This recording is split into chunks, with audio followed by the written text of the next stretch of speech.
The Miami Dolphins are teetering on the edge of a critical moment. This isn't just any game coming up in Week 9, it's the one that could shape the rest of their season. Sitting at 3-5, a win against the Buffalo Bills would put them back in the playoff conversation, a glimpse of hope that this season could still have meaning.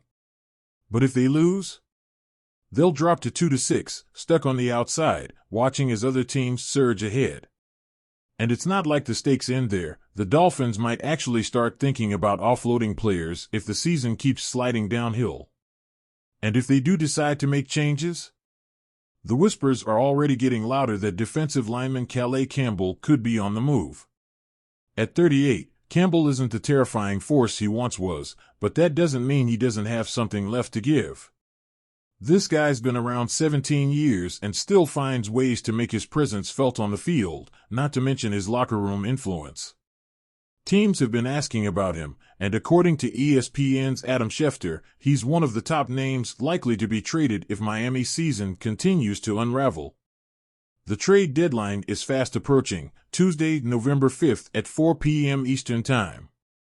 So, time's ticking, and decisions need to be made fast. Campbell's not just some bench warmer. Since signing with the Dolphins in the offseason, he's shown he's got something left in the tank. Through 7 games, he's racked up 22 tackles, 2 sacks, 3 passes defended, and even forced a fumble. For a guy in his 17th year, that's no small feat. He might not be the defensive player of the year anymore, but he's bringing steady production and veteran poise to Miami's defense. But here's the tough part. Does Miami really need that right now? If they're headed into a rebuild or just trying to survive the season, having a player like Campbell might make more sense for a contending team than a struggling one. He'd be a solid addition for any playoff-bound squad, but how much longer does Miami need his services? This upcoming matchup with Buffalo isn't just a rematch, it's a real chance for the Dolphins to prove they can take on a top team and actually come out on top.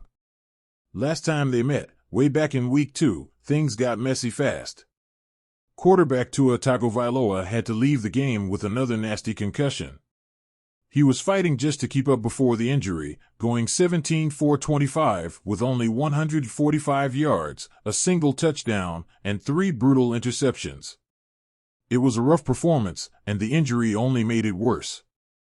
He was out for weeks, not returning until Week 8.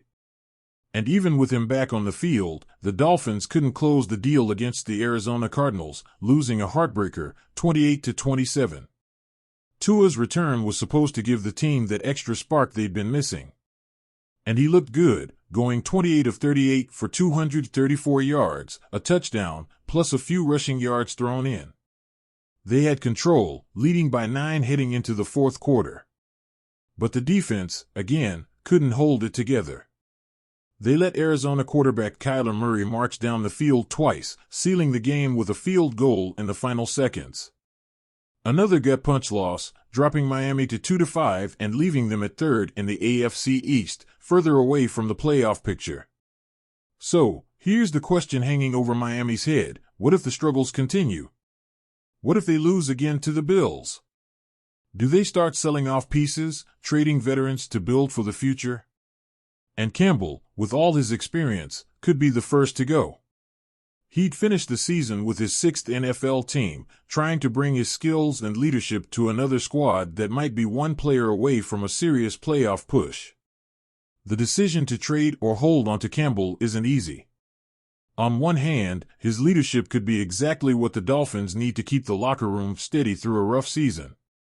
But on the other, moving him could bring in assets to rebuild for the future. He's a player that other teams want, there's no doubt about that. And he's proven he can still make plays, even at this stage in his career. The clock is ticking for the Dolphins, both for this season and for the trade deadline. Do they take one last shot at a playoff push, or do they start reshaping the roster now? Week 9 against Buffalo is about more than just one game. It's about where this team is heading, about which players they're willing to fight for, and about how much time they think they have to get this team back on track.